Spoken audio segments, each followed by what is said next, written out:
Welcome to this week's What's for Dinner video. My name is Ashley. I'm going to be showing you 3 different meals I made this past week. I don't always follow recipes exactly, but if you're interested, I've linked some similar recipes down below. I was out last week sick with you know what, so that's why there was no video. The first dinner I'm going to be showing you, I made a Cajun chicken mac and cheese. This was definitely my favorite meal of the week. So I'm just starting out with my chicken breasts like I always do. I just take one large chicken breast and I like to butterfly them in half. That way they are thinner pieces of chicken and easier to work with. I'm just going to season both sides of this with the Weber Cajun seasoning. Next, I'm just going to cook up my chicken breasts on my Always pan. I always get questions about what this pan is. It is from our place called the Always pan. So I just have my pan set on a medium heat and I'm just going to let these cook up on both sides.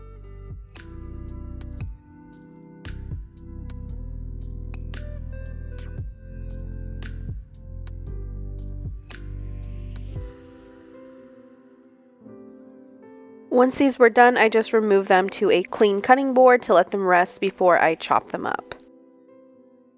So next I'm going to work on the sauce for the mac and cheese. At the same time, I do have some elbow macaroni noodles cooking in some water.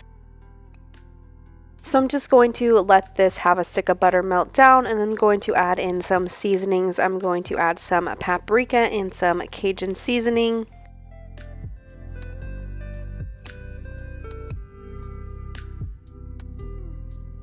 So next I'm going to add in some flour to create a little bit of a roux. Clearly I don't measure anything.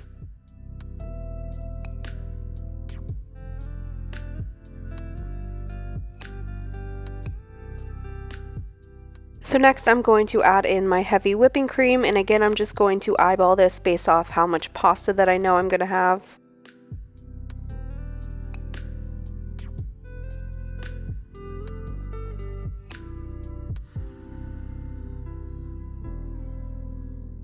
So at this point you can start taste testing. I'm going to add in some Cajun seasoning.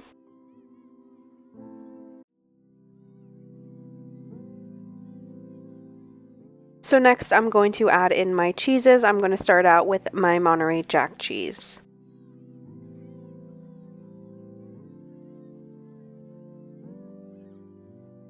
And then next I'm going to add in some cheddar cheese just for a little bit more flavor. So next I'm going to drain my macaroni noodles and add them into this cheese sauce and just toss everything together.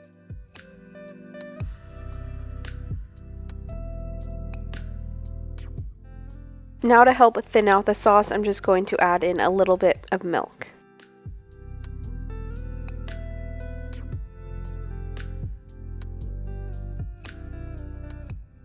This is how everything looked when it was done. I just served it with some broccoli on the side and chopped up the chicken for the top of the mac and cheese. The next dinner I'm going to be showing you, I made some brown butter garlic steak bites with some potatoes on the side. So I'm just going to start out with my potatoes so I can get these cooking first. I am just using some mini gold potatoes. I'm just going to dice those up into some small pieces.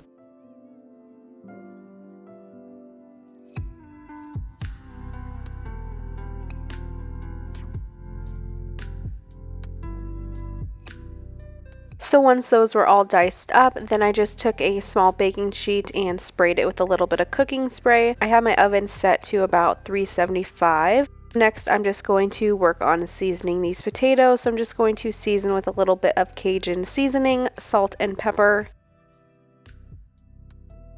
and of course some garlic powder.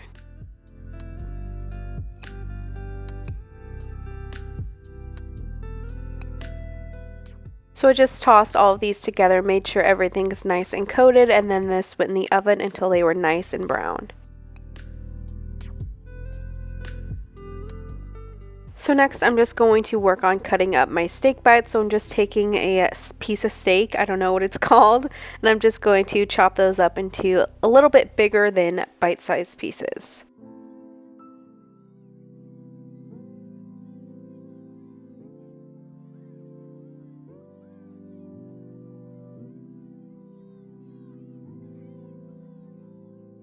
So next, the only thing I'm going to season my steak with is some salt. So I'm just going to make sure I mix in a good amount of salt into the steak.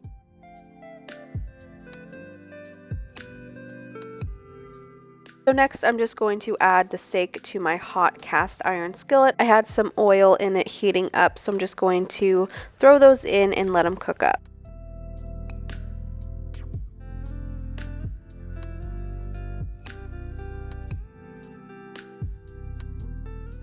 So once they started getting that nice brown on the one side, I just used my tongs to flip them evenly. That way each side could get that nice crust.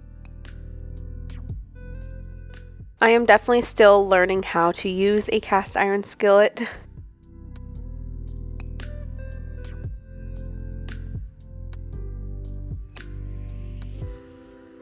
So once the steak was done, I just added in my half a stick of butter, and I'm just going to let that melt down with a steak.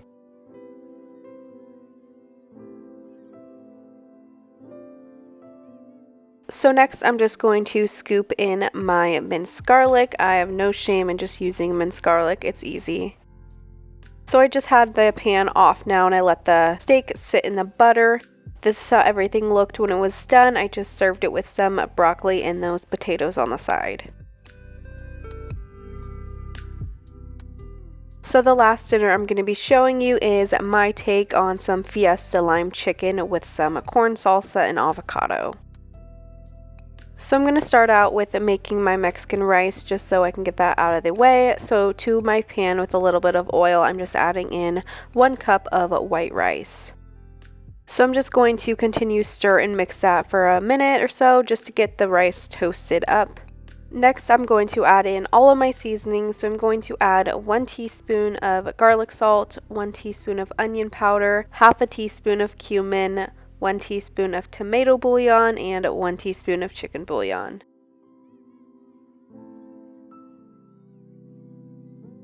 So once those flavors are nice and fragrant, next I'm going to add in my tomato sauce. So I'm just going to add in about half a can of an 8-ounce can of tomato sauce.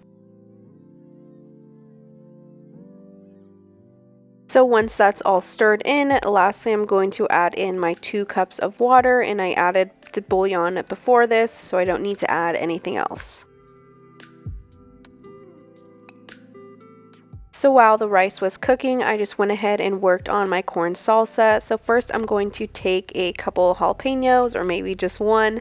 I'm just going to cut those up into really small pieces.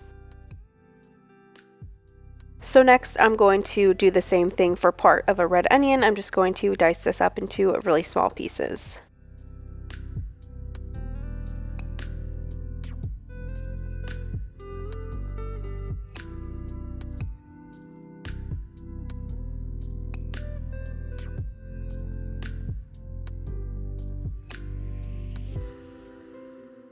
So next I'm going to do the same thing with a part of a tomato.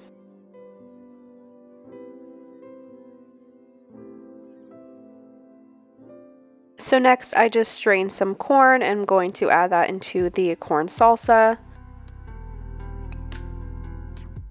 And of course, for some extra flavor, I'm just going to roll up some cilantro and cut that up.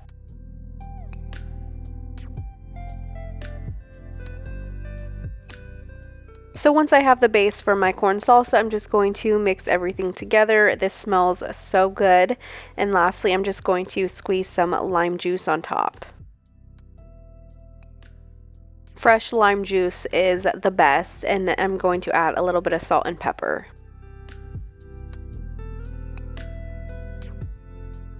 So the last thing to do is obviously cook up the chicken. So I just seasoned both sides with some of my favorite Mexican seasonings. So I'm just going to let these cook up until both sides are nice and brown. I like to add a lid on top of the chicken just to keep it nice and juicy, and of course squeeze some fresh lime juice.